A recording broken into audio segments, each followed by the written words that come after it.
I want to make money betting on the NFL in 2020, but every team in the NFC West is good. So how do I bet on the Rams, Cardinals, Seahawks, and 49ers? I need information I can use from week 1 through the playoffs.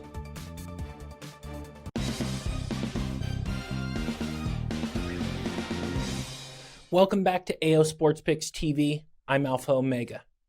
Now that we have a few weeks of the 2020 NFL season in the books, there is enough statistical data from 2020 to put out videos giving fairly accurate projections for each team throughout the rest of the season as well as the playoffs. This video covers every team in the NFC West. And for those of you who are new to the channel or new to sports betting in general, the NFC West is the Los Angeles Rams, the Arizona Cardinals, the Seattle Seahawks, and the San Francisco 49ers. This video is one part of a playlist providing season updates on every team in the NFL. I designed the entire playlist to be useful from now through the end of the season. So it doesn't matter when you find these videos, you can still use them to make money. Once you finish this video, you can find the entire playlist by clicking the link in the pinned comment or in the description. I recommend you watch the whole playlist more than once because I'm putting a lot of information into each one of these videos. I also have timestamps in the progress bar and in the description so you can easily choose what you want to watch. After watching, you'll have more knowledge than your friends, you'll be able to create smarter DFS lineups, and most importantly to me, you can start making winning sports bets from now all the way through the championship. The legal sports betting boom has just begun as more states vote to bring legal sports betting to their state. According to Tommy Beer of Forbes Online, Pennsylvania is the latest state to announce staggering and record-shattering figures from sports betting, as the Pennsylvania Gaming Control Board reported Wednesday that it generated approximately $365 million in sports betting wagers in August, a record high for the state, up from $109 million during the same period last year. So let me explain how I bet on the NFL. Firstly, the NFL is an incredibly tough market that is notoriously difficult to succeed in year over year. This is how I've managed to win over the last few years. What I do is I take all of the information gathered from before the season started, meaning all the trades, the injuries, free agency, the draft, the coaching changes, roster construction, all of the statistical data from 2019, and a lot more than that to start making my 2020 week-by-week predictions. Then I take the 2020 play-by-play statistical data from the weeks that have already been played to help determine where my projections are correct and where my projections are wrong for the upcoming week. Then I look for the best number from a list of every major sports book on whichever games I feel give me the best opportunity to make money. Finally, I do my best to get as much money down on those games as possible. My goal is to give you enough information to do the same thing. Having said that, let's get started. There isn't much to love about the Los Angeles Rams, especially long term. Having said that, if the Rams were playing in another division, LA would have made the playoffs in 2019. It's really surprising to me that the Rams won 9 games last year. I really didn't think they had a good year at all, but that speaks more to how good the NFC West is as a whole. And with the entire division getting better, the Rams went all in. They picked up every shiny object they could find, and now they're in debt up to their eyeballs and very much in cap hell. This is a team that hasn't had a first-round pick since they took Jared Goff first overall in 2016. And the Rams don't have a first-rounder in 2021 either. That's really incredible. Kyle Posey of SB Nation reported that roughly 20% of the Rams' salary cap this season will be dedicated to players not playing for them. I understand the first-round pick situation to an extent. The Rams are getting good players for the picks they're trading. And if, as a franchise, they think they're on the cusp of a title and are figuring to be picking late in the first round anyway, I can understand why LA would trade the picks for players they can use now. They want to swing for a title and let the chips fall where they may. According to Henry McKenna of USA Today Sports, It's clear the Rams think they can win enough games to make sure the picks they sent to the Jaguars will fall in the 25 to 32 range. But that can change. But leveraging the salary cap and paying for players that aren't even on the team is ridiculous on so many levels. And once you take into consideration the Jared Goff contract, it really starts to get depressing. I think it's fair to put Jared Goff as the fourth best quarterback in the NFC West, with Jimmy G barely taking the third spot.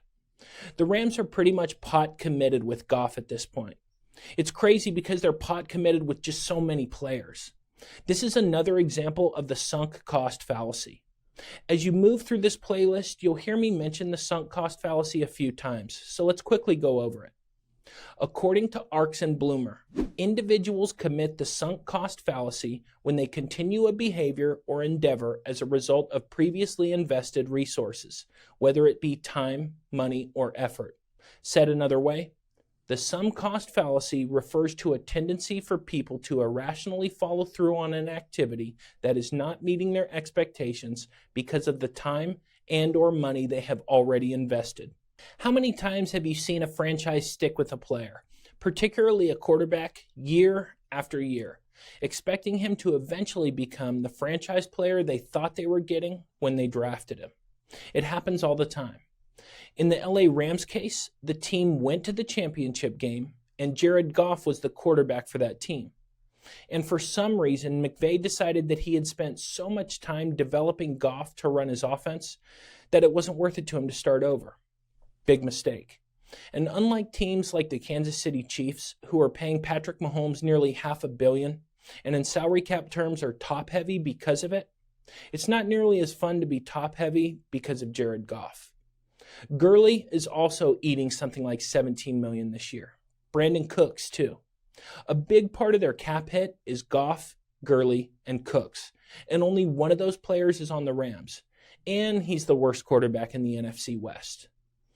Overall, 2019 was not a good year for the Rams quarterback, with the only bright spot being Goff's 112 passer rating in the red zone.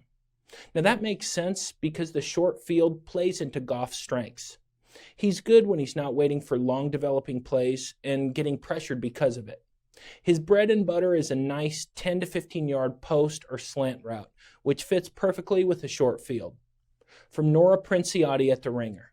Last season, Jared Goff took as many sacks, 22, as he threw touchdowns. McVay's scheme can make Goff look excellent by giving him relatively easy completions, and when the rest of the offense is playing well around him, Goff is plenty capable of thriving. Simply put, most of Goff's throws are short, but that's by design. A lot of the reason why the Rams have had success so far in 2020 is that the offensive line is providing Goff the time to run McVay's offense. Jared Goff just can't handle pressure. When you look at the Rams' worst performances last season, they were all against teams that can generate a solid pass rush. When Goff is under pressure, the Rams' offense has no chance. And that's the recipe for handicapping this team. The offensive line is the deciding factor in how to bet on the Rams from week to week. When teams have a good pass rush, lay off the Rams. Against teams with a weak pass rush, bet on the Rams and bet over the total. Divisionally, the Seahawks don't have a great pass rush, so I'll be betting those games over the total. Whereas even with the cluster injuries, the 49ers is going to be a tough spot for the Rams, and I'll be fading them both times. Cameron DeSilva of USA Today Sports makes it clear. One of the stories of the young season so far has been the massive improvement of the offensive line, which has almost determined the Rams' fortunes over the last several years. When the line collapsed a season ago, so did any chance of the team going back to the championship. But for them to jump back into the top 10 makes the team a completely different animal. All of the Rams' issues start with the Todd Gurley contract fiasco. The Gurley signing is what begat all of this. When it was perceived that Gurley was the straw that stirred the drink of this team, and so then they overpaid him, that was the end. Now the bill has come due, and LA is paying for that mistake. In fact, a lot of the decisions made by the Rams front office this offseason, specifically not bringing anyone in to replace the personnel losses, as well as some of the puzzling offseason trades, makes me think that on some level, the Rams were almost not planning on the season actually going forward in 2020, and instead were focusing in on an effective free agency in 2021. If you think I sound crazy, just look at all the important losses this offseason. Brandon Cooks is gone. Todd Gurley is gone. Dante Fowler Jr. is gone. Corey Littleton is gone. And Clay Matthews. That's a big chunk of the important pieces from the team a year ago. Hunter Sanders of DowntownRams.com agrees. The 2020 offseason saw the Rams lose 7 starters in total, including former All-Pros Todd Gurley and Greg Zuerlein. The defense lost key starters as well, as the Rams chose not to retain Corey Littleton, Dante Fowler, and Nickel Roby-Coleman. While some of these decisions made sense, injuries, cap number, draft picks, depth, others were head-scratchers to many football fans around the league. I like that the Rams had the guts to go all in for a title, but they didn't get there, and now the team has to pay the price for that. Having said that, this is still a team with a great core of players, but the next couple of years will be crucial in whether or not the Rams can take advantage of the talent they have and make another run at the chip. LA will have to be shrewd drafting and pick some pieces off the scrap heap of free agency to backfill the holes on defense. And with the blue chip players they have at the positions they have them, meaning cornerback, quarterback, wide receiver, and defensive line, this is a team with a high floor, even if the ceiling is quite low. It will be important for the team to get a hold of some draft capital and make the right choices, and LA could be a playoff team as early as next year. Lindsey Theory of ESPN details the Rams holding on to their blue chippers. Robert Woods' extension was the third deal doled out by the Rams over a 10-day span near the start of the season. Cornerback Jalen Ramsey signed a 5-year, $105 million deal that included $71.2 million guaranteed at signing. And wideout Cooper Kupp signed a 3-year, $48 million extension that included $35.1 million guaranteed. The flurry of extensions ensures that a core group of quarterback Jared Goff, defensive tackle Aaron Donald, Ramsey, Kupp, and Woods remains under contract through at least the 2023 season. Sean McVay is still one of the top coaches in the league, regardless of the media hype surrounding whether or not the NFL has finally figured out Sean McVay's offense. I don't think the NFL has figured out McVay. It's still a dangerous way to run an offense. The system itself is effective. The misdirection and the disguises are amazing, and McVay's scheme will continue to succeed. Jared Goff is good at the play-action fake, and that's a cornerstone of the McVay offense. In the end, it doesn't matter if the running back is good or bad. The defense is going to bite every time on play-action if it's executed correctly. The only problem is that McVay has a tendency to get conservative in tough games.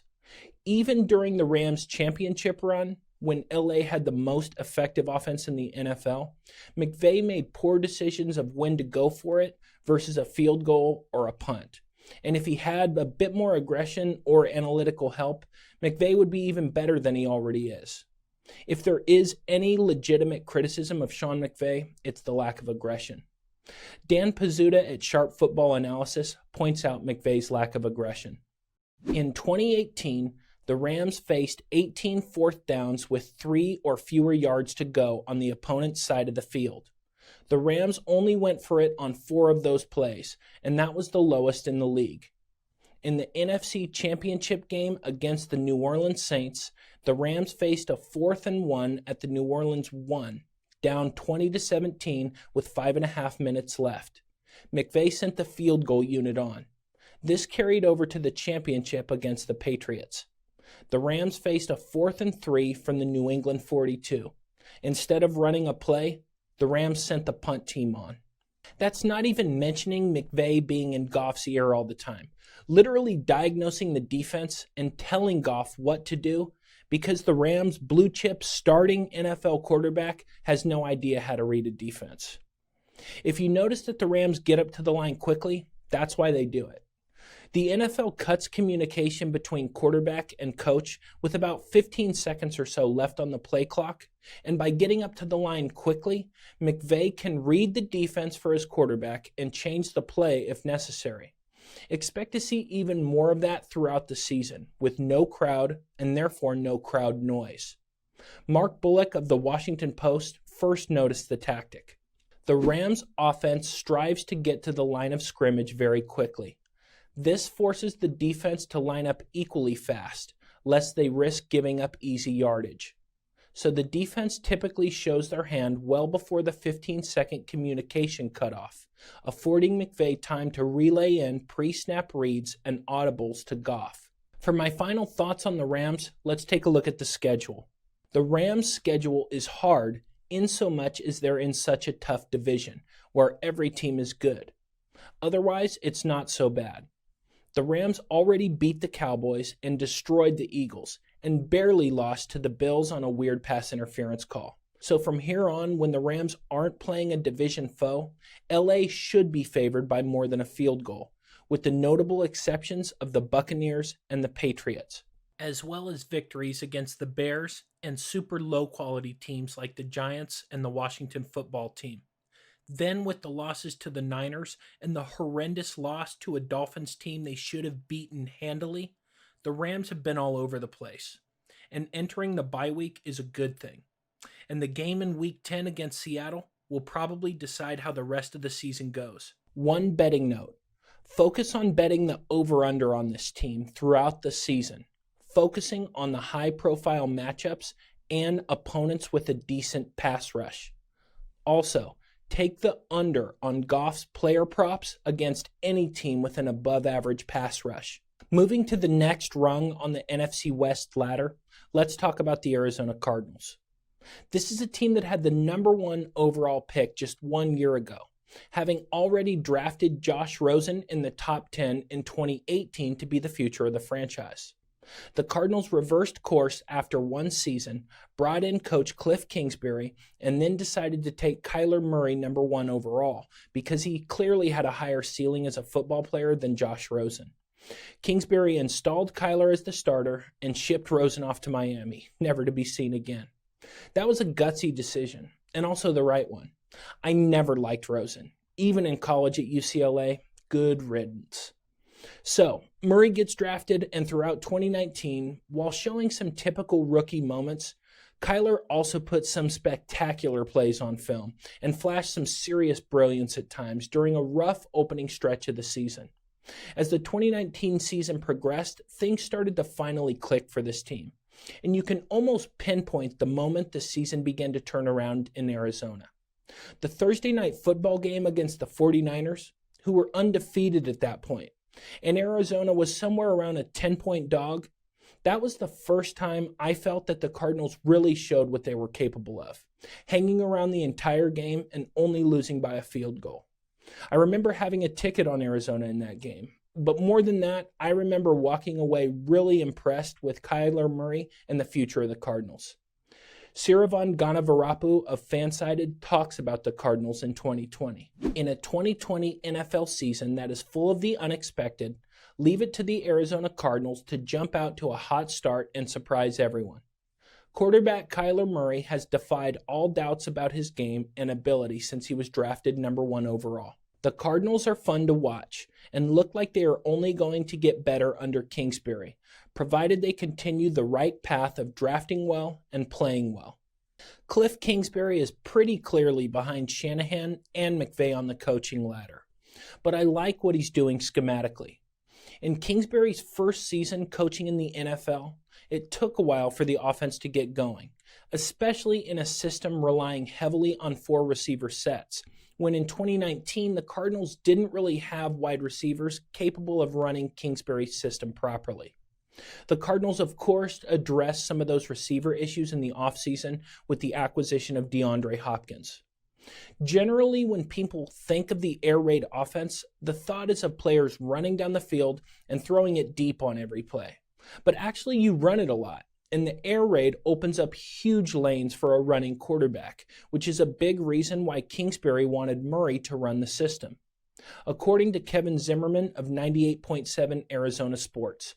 The Wizard is Arizona Cardinals coach Kliff Kingsbury, who is expected to unleash his air raid-influenced offense full force in his second season. Tied to his success is quarterback Kyler Murray. What's overlooked is Arizona was second to the Baltimore Ravens by averaging 5.03 yards per carry last year, setting a franchise record. While Arizona ran a fair share of designed quarterback runs, I expect that we will see even more of that as we progress further into the 2020 season. This kind of offense opens up big chunks of the field, and even if Kyler's running and sliding after 7 yards, that's still a very successful play. I also expect the running game to take a step forward without David Johnson there to siphon carries away from Kenyon Drake. It's hard to imagine a scenario where this team doesn't take a huge step forward offensively, as we've already seen sparks of with a victory against the defending NFC champion San Francisco 49ers. The Cardinals are a team on the rise with lots of room to grow, and it helps that Arizona made the best trade in franchise history this offseason. Getting an asset like DeAndre Hopkins and then signing him long-term worked out perfectly for both sides.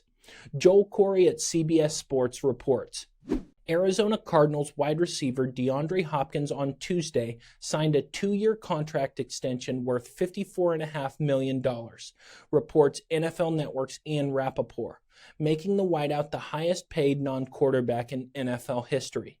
The deal could keep Hopkins in Arizona through 2024 if the final year is not voided.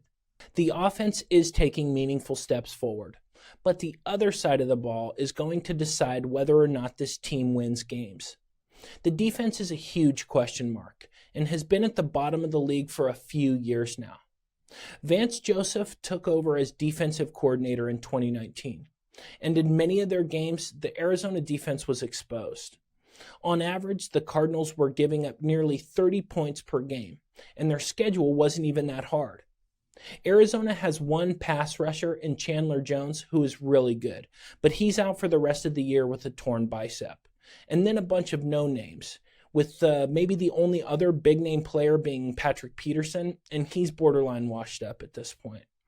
To fit Joseph's defensive scheme, Arizona went and shopped hard for 4-3 defensive players, adding some middle-of-the-road guys, and then drafting lightning rod Isaiah Simmons in the first round.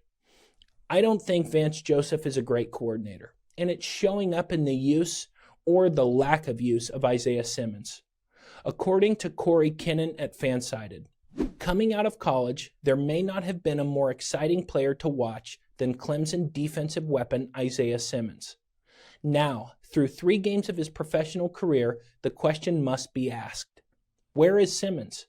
Simmons has only played a total of 35 defensive snaps, averaging just 18% of the defensive snaps for defensive coordinator Vance Joseph's unit. The prevailing excuse I'm hearing from Joseph is he's trying to find the best position for Simmons, and that's what's kept him off the field. That's blatantly not the truth. Vance Joseph just sucks as a defensive coordinator. Simmons is a guy who can do it all, and Arizona needs to experiment with him on the field. Isaiah Simmons is so versatile that his role can change based on who Arizona is playing that week. To get the most out of Simmons, you want him rushing the quarterback against Jared Goff and the Rams. You want him spying the quarterback against Russell Wilson and the Seahawks. And you want him defending the run against the 49ers. The way Joseph is using Simmons right now is as an off-ball linebacker, which is stupid. Isaiah Simmons is like a pie chart. And to get the most out of him, you have to divide that pie properly and shape your defense around him by recognizing that his role is going to be different every game. Sticking with the same article by Kinnan at Fansided, one of the biggest hits on Simmons coming out of Clemson was how he would be used in an NFL defense. It appears Joseph is having those same thoughts and has opted for pure safeties and pure linebackers over him. At his size and length, Simmons is the size of a linebacker, bigger than a majority, with more athleticism than most safeties. If a defensive coordinator cannot find a role for a player like this to thrive, then that is more on the coach than the player. Moving back to the offense, Kyler Murray has the potential to be a top 5 quarterback, but in order for Murray to reach his apex, the Cardinals have to give him an offensive line so he can operate in the pocket. Coach Kingsbury also has to continue to adjust his offensive scheme to the speed of the NFL. It's important to think about what the definition of a top 5 quarterback is and how that's changing.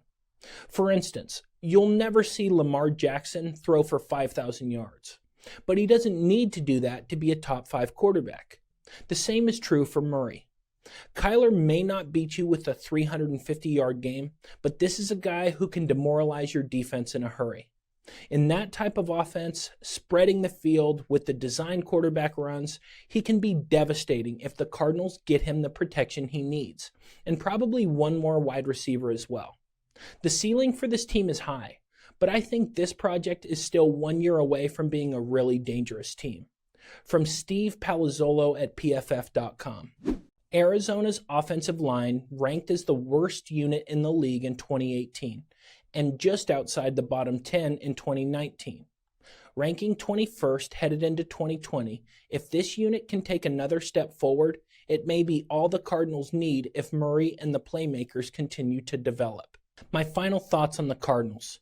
It will never stop being important just how badly the Cardinals took Bill O'Brien to the cleaners. That one trade set Arizona up for the future and also made the Texans no longer relevant. Looking at the schedule, this isn't that tough, but because they play in the NFC West, every division game is going to be a rough day. The Cardinals have just enough on both sides of the ball to make a comeback, so this is a team that will be in games. And whether or not all of these coin flip games on their schedule shake out to be wins or losses will depend on Kingsbury's decision making. If the second-year coach takes a step forward as a decision maker, uses analytics and is going for it on 4th down with a quarterback like Murray and the set of weapons they now have, Arizona could be really dynamic offensively and broadly exceed expectations over the course of the season. Some betting notes. Most of the Cardinals games will be competitive, and I expect to play a few unders, particularly against New England. Look to play on this team against top opponents, especially coming off a loss. This team is live, so any game they're a dog in should be looked at carefully. The Seattle Seahawks are one of the most difficult teams to handicap in football. Seattle was an absolute anomaly in 2019. Outperforming expectations throughout the season, relative to all metrics sports bettors like me normally use to successfully handicap the NFL. Basically, statistics mean nothing because of Russell Wilson. It's low-hanging fruit to identify Seattle as a team primed for regression. I mean, in 2019, this team won so many close games it was ridiculous. Their whole season was one giant coin flip. But again, the Seahawks have the best quarterback in the NFC. You can say that Aaron Rodgers is having a renaissance in 2020 and all that, but nah. Give me Russell Wilson and I don't look back. Russ is so dynamic, unflappable, and so dangerous hitting receivers downfield, especially with the weapons he now has in the receiving department. The Seahawks are always live. Fade Seattle at your own risk because Wilson is that much of an X factor. Just ask Kirk Cousins and the Vikings. Vinny Ayer at Sporting News talks about Wilson's dominance. The Seahawks are currently 6-1 to start the 2020 NFL season, despite battling injuries, poor defense, inconsistency in running the ball, and an inability to protect leads, all because they have an elite quarterback who's playing the position better than anyone else in the league. Wilson is currently on pace for the best single season ever by an NFL quarterback. Over the last few years, the Seattle coaching staff has shown an inability to adapt to the changing NFL landscape, showcased by the Seahawks running the ball on 46% of all offensive plays in 2019. It's been awful to watch because the only team that has run more than Seattle is Buffalo, except rather than having Tyrod Taylor or a non-2020 Josh Allen under center, the Seahawks have had Russell Wilson. It never made any sense to me. Thus far in 2020, that all seems to be changing, as the hashtag #LetRussCook has become a slogan across the league. The outcome for this season is simple.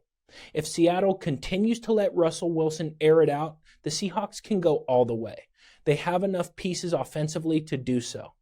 But if Pete Carroll goes back to the establish the run mentality that might have worked 20 years ago at USC, this is a first-round playoff adios, and another year of Wilson's prime is wasted. The difference is really that drastic for this team. From Jeff Kerr of CBS Sports, Seattle has finally allowed Wilson to play more aggressively, which is why one of the game's elite signal callers has a career high in completion percentage, passing yards, and touchdowns. The Seahawks are indeed allowing Russell Wilson to cook as he burns defenses on NFL Sundays. If there is anyone left who doesn't know, the Legion of Boom is long gone. The DVOA has gotten worse every year since. It's been a slow descent into the trash can, but the defense has gotten to the point where it has so many holes in it that teams almost score at will. In the offseason, the Seahawks brought back Bruce Irvin in some kind of stupid attempt to generate a pass rush, but Irvin went down with a torn ACL. And with no backups capable of performing at even a league average level, Seattle has quickly become one of the worst pass rushing defenses in football. Seattle mostly picked up some washed-up pieces off the scrap heap and threw them onto the defense. The only big thing in Seattle's offseason was the acquisition of safety Jamal Adams. I'll talk more about Adams in a moment, but the amount of draft capital Seattle gave away for a safety was ridiculous. This is the smartest thing the Jets franchise has done in at least 5 years. From Jelani Scott at NFL.com. The Jets traded the disgruntled star defensive back and a 2022 fourth-round pick to the Seattle Seahawks in exchange for safety Bradley McDougald, a first-round and third-round pick in 2021, and a 2022 first-round pick. On top of trading away their first-round picks for the next 2 years, Adams also wants to be paid right away. And if Seattle doesn't manage to hold on to Adams long-term, and that draft capital turns into something for the Jets, it could end up being the move that finally gets Pete Carroll fired. Now, Jamal Adams is a solid player, but it's hard to evaluate him because he played on the Jets. And as we all know, the Jets front office and their coaching staff is by far the worst in the NFL. Really similar to the Tannehill situation. Tannehill played under Adam Gase and looked like a bust because Gase is the worst head coach in the NFL. Same thing with Adams. It's difficult to judge him because he played under Gase. The thing that makes me think this might work out for the Seahawks is that Carroll has a history of bringing in guys and getting a lot out of them. There's no question Carroll has coached up and gotten the most out of a lot of players in Seattle. And at this point in his career, I think that's the only thing he's still good at. But what I worry about is that the flashes of brilliance we've seen from Jamal Adams comes from his ability to rush the passer, rather than his ability to lock down and impact the game from a coverage standpoint. According to Brady Henderson of ESPN, while Adams has never been known as a ball hawk, he has 2 interceptions in 3 seasons, he's been good enough in coverage over his career to allow the 4th lowest completion percentage among safeties. The Seahawks believe Adams is more versatile and a better player overall than Earl Thomas and Cam Chancellor. Better than Cam Chancellor and Earl Thomas. What do you even expect me to say to that? Whatever you say, Pete Carroll. Think about it like this. The Seahawks are competing with the 49ers for control over the NFC West, and the Niners just gave stud tight end George Kittle a 6-year deal, meaning that the Seahawks will be dealing with Kittle for the rest of his career. With that knowledge in mind, can Jamal Adams match up against Kittle over the middle? Is Adams even good enough to defend against the tight end position at all? I looked. I have never seen Jamal Adams erase a tight end from an opponent's game plan. Just watch the Jets-Ravens game. The Ravens picked apart the Jets from the tight end position. And that's just one example of this happening to Adams, of which there are many instances to choose from. The one argument to be made in favor of Adams is that the Jets are an absolute dumpster fire, so it's entirely possible that it was the Jets making Adams look incompetent. From Manesh Mehta of the New York Daily News, Gase dropped to 0-4 for a second consecutive season, proving to everyone in this solar system that he's overmatched and unfit to lead an NFL team. Speaking of the Jets, I'll put a link at the top of the screen to my New York Jets season update where I really tell you how I feel about Adam Gase. Back to the Seahawks. Other than the lack of talent on the defensive side of the ball, the defensive play calling is absurdly vanilla. Seattle runs base defense regardless of the situation, which goes back to the core criticism of the entire coaching staff. No one on this staff is fooling anyone. They never play up against good teams, and they're not trying to take away an opponent's best weapon a la Bill Belichick. All the Seahawks do is play a very, very basic defense and then rely heavily on cornerbacks to operate on an island. CB1 Shaquille Griffin is good, but when the Seahawks have no pass rush to disrupt the quarterback, the Seattle secondary is going to get picked apart. We've already seen it, and that was with Jamal Adams. Now with Adams dealing with a week-to-week groin injury, it's only going to get worse. It's very difficult to imagine this defensive unit playing even at a league average level. From Lee Vowell at Fansided, Ken Norton Jr. should no longer be the Seahawks defensive coordinator, and his time as being so needs to end after week 4 of the 2020 season. Maybe the Seahawks defensive line is underperforming and not getting enough pressure. Or maybe they are simply undercoached by Norton Jr. and Jamal Adams is put in weird spots. Adams was beaten a lot in week 2 against the Patriots on deep routes. Some final thoughts on the Seahawks. A lot of the future of this team will be whether Seattle continues to let Russ cook. It would also help if Seattle wasn't always playing in tight games. It seems like the definition of Seahawk football is to play down to a lesser opponent's level and then depend on Russell Wilson to bail them out in the fourth quarter. If the defense doesn't have to play in tight games all the time, which would allow for more blitzes and allowing the defense to not have to play all out for 60 minutes every week, the defense overall might play better. From what I've seen, every win will be hard fought because this isn't a team that can protect a lead. The lack of home fans may play a bigger impact for the Seahawks than it will for most other teams just because of how important the 12th man has been for Seattle in the past. Now, I don't buy into the whole fans make a difference thing, but ref bias is real. It's been proven to be real. And there is a very slight favoring to the home team, and you lose some of that with no fans. Finally, looking at the schedule, again, this is a tough division, so every division game will be a battle.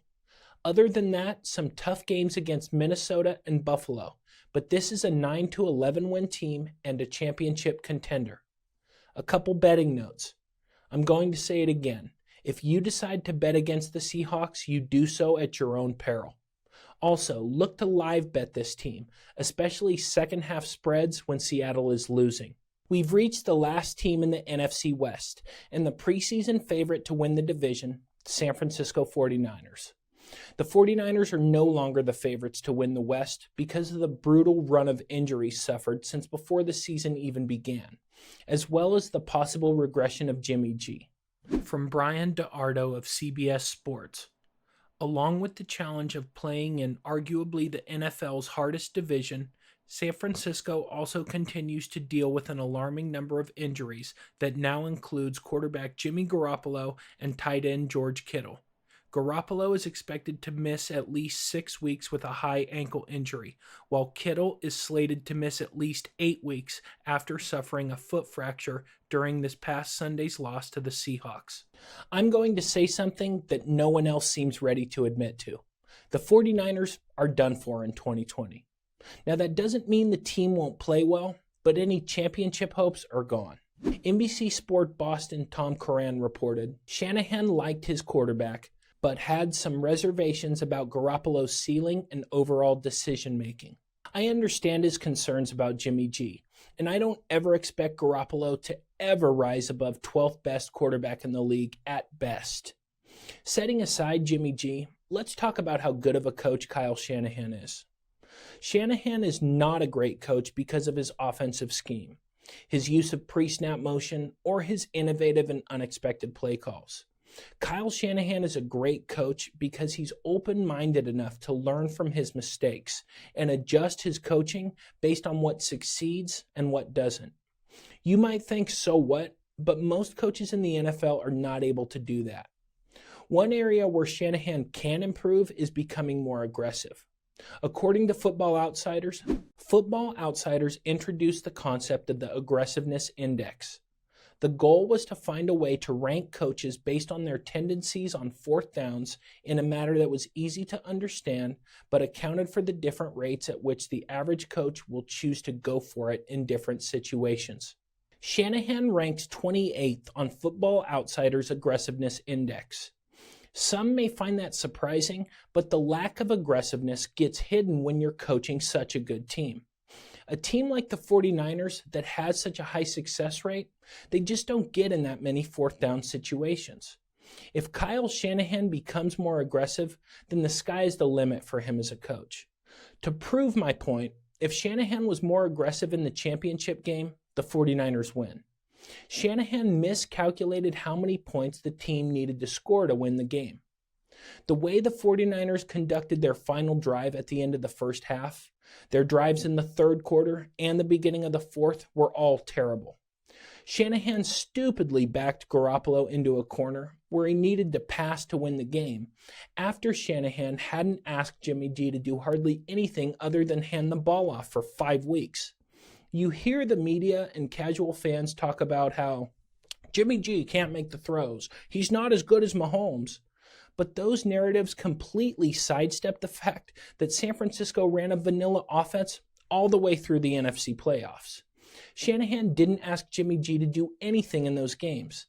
And then, all of a sudden in the championship game, Shanahan wants him to go out and win the game through the air. That's Shanahan's fault.